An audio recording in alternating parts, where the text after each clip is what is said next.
normal. But for me, it's like they're okay. For example, there was this law we were told the first day we arrived, like, there's no kissing in public. Yeah.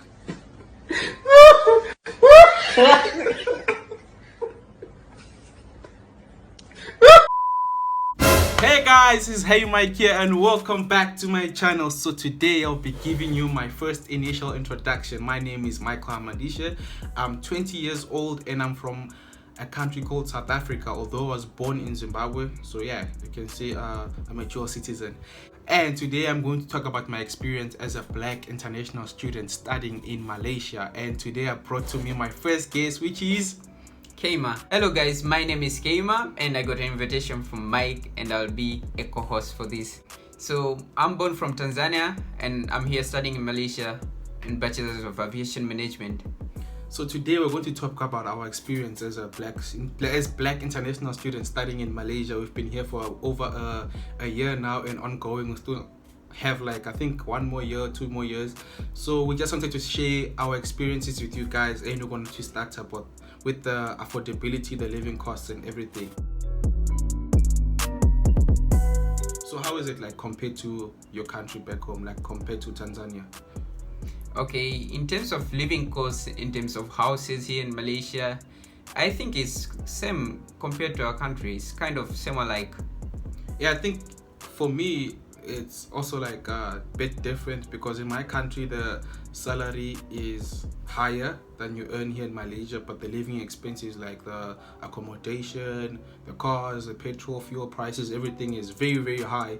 So the amount of money you earn doesn't really make a difference because the living expenses are a lot. But when it comes to Malaysia is very, very cheap. That I can tell you. Malaysia is very cheap. The fuel prices, have you noticed how the fuel prices are low? Yeah. Everything from food, accommodation is low, but although the starting salary is also low. Yeah, actually the living cost is actually low, but the salary is somewhat low. So it's a problem. So it makes no difference basically. Yeah. So although even if we had to work in Malaysia and then send money back home, I don't think there would be enough money to send back home. Maybe especially to you, South Africa, which you said, the living cost there is much higher compared to you in Malaysia. So it's gonna be kind of difficult for you. Yeah. So we've been here in Malaysia for more than 13 months, more than 15 months. So we had a chance to try a whole lot of food. So what is your favorite so far?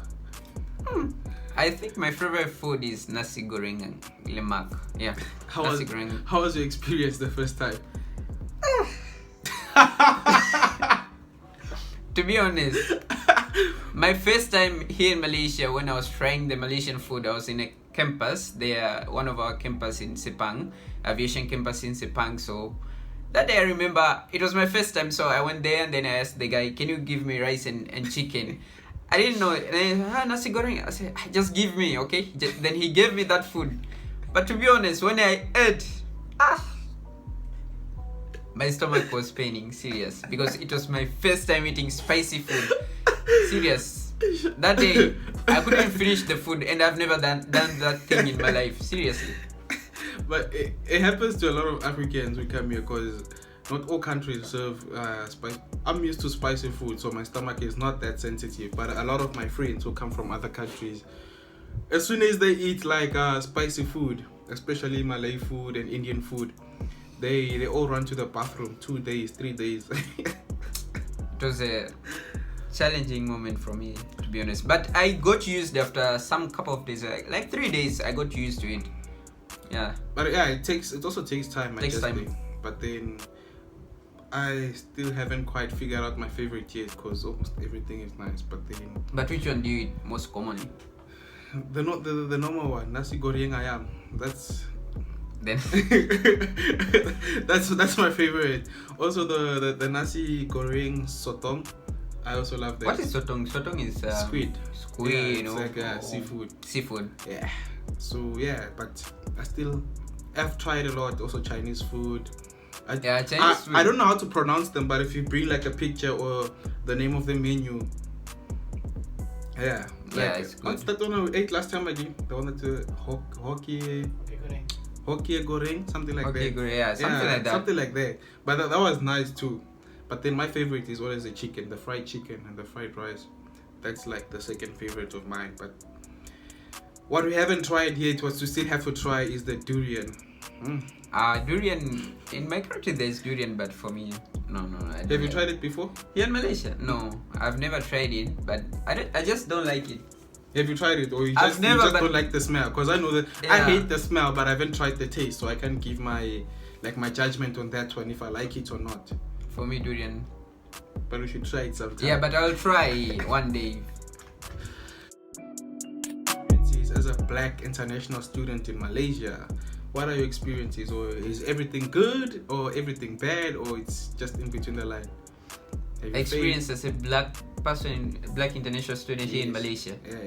Have you faced any prejudice or racism or hate or too much love or whatever?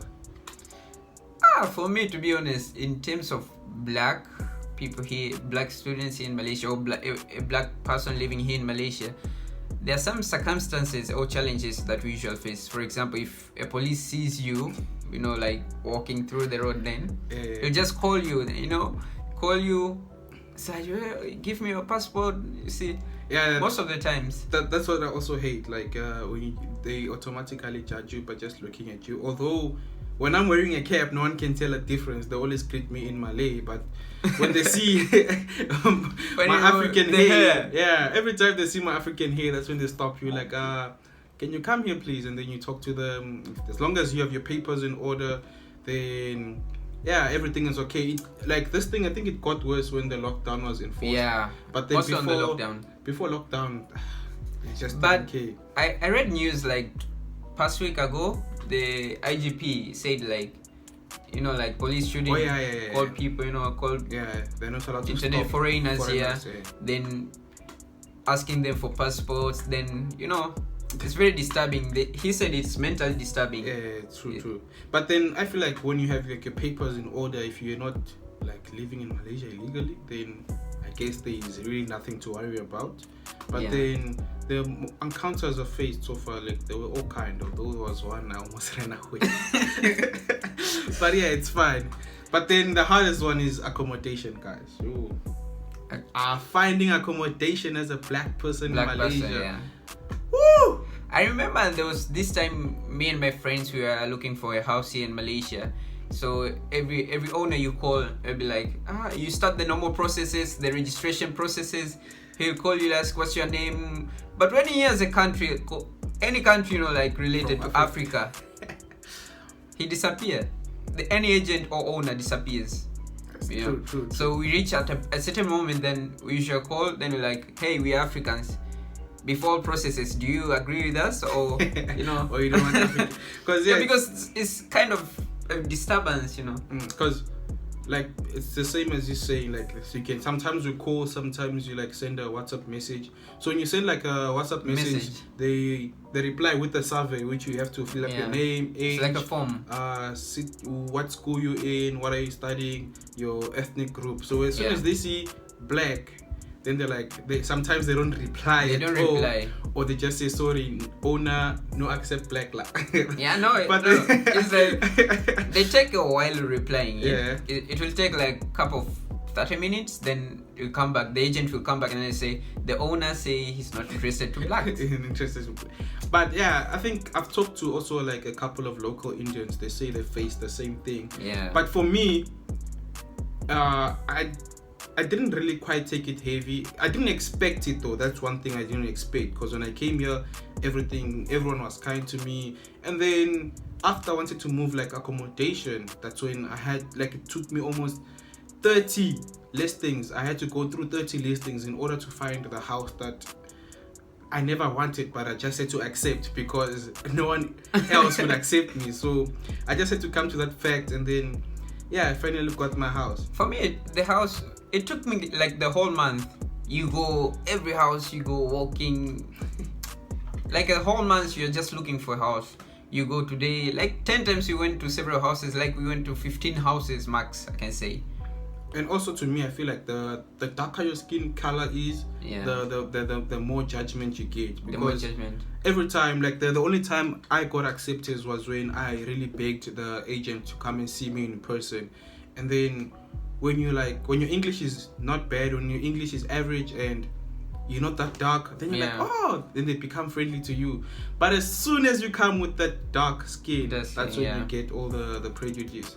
But then I can't say I don't blame them, but then I don't know what to say on this topic. Yeah, it's kind of difficult for us giving, a conclusive judgment. But what about your experience as a black student in campus?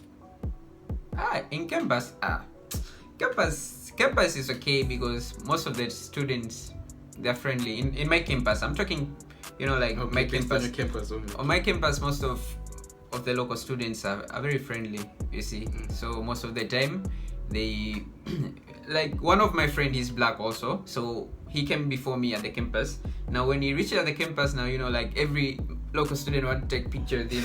So I was a famous guy at campus. Yeah, I came late, so it was normal. Yeah, I think also same as my school, because we go to different schools. Yeah. Like they love like international students. Like I've noticed that a lot of Malays, they really want to talk to us, they want to hear about experience, but then I think English can also be like a barrier. Yeah, that's why they're shy. But if you approach them first, trust me, they're the friendliest human beings. For me, I can say the locals, yeah, I can say they're somewhat shy. Yeah, to be honest, they're shy, so you need to approach them first. They cannot approach you first. True.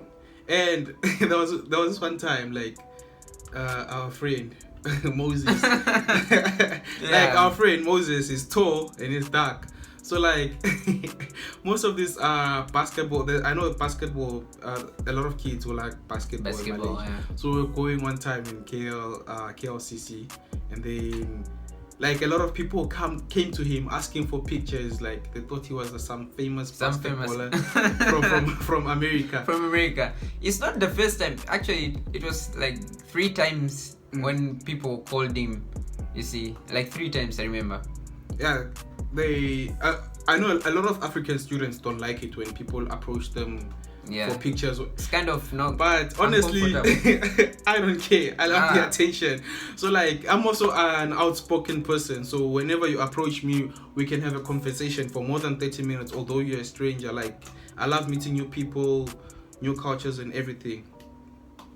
Yeah, same like me. So what about religion-wise? How did you fit into this? Because some of us come into a 90% or 80% Christian country, and then how was the difference for you? For me, religion is kind of normal, I can say. My country, Tanzania, we are just 50-50. 50 Muslim and 50 Christian. So it was normal for me, easy for me to adjust in this environment. But there are some laws here in Malaysia very strict. Very strict. But is it good or bad? Because it's an Islamic country, it's somehow. But for me, it's they're okay. For example, there was this law we were told the first day we arrived, there's no kissing in public. Yeah.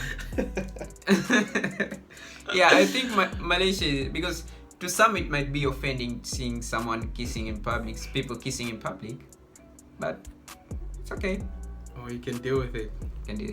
But then in my country, South Africa, because I was born in Zimbabwe, but I moved to South Africa at the age of 2. So most of my experiences are based from South Africa. In South Africa, I think it's 70 or 80% Christian. Then the rest is Muslim, Buddhism, Hinduism, everything.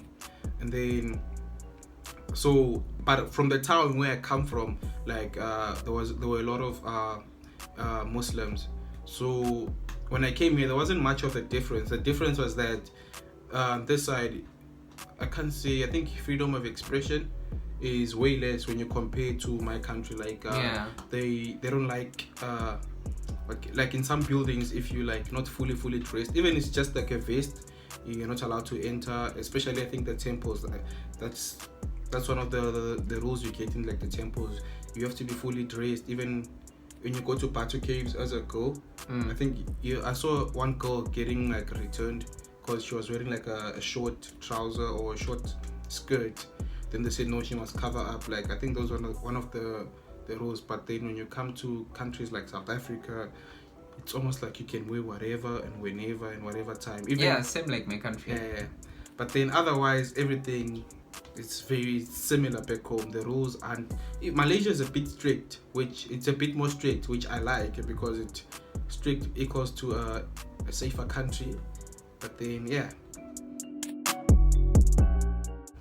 for me, I can say like Malaysia has a lot of tourist spots, you know, where a lot of people, you know, you can visit, you can enjoy. Like Langkawi, Penang, Batu Caves, all these places. A lot of tourist places you can visit.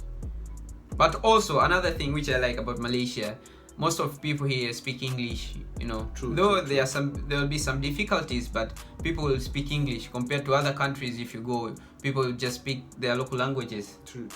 Seriously, I think because of the education curriculum here in Malaysia, mostly English and Bahasa. And I've even tried to make a follow-up about the education curriculum. I asked my friend, how is it? You know, he told me like they most of the subjects are taught in English, but also in Bahasa, but the student has to choose. Yeah, true. I also like that the education is not that as hard as the one back home. Whoa.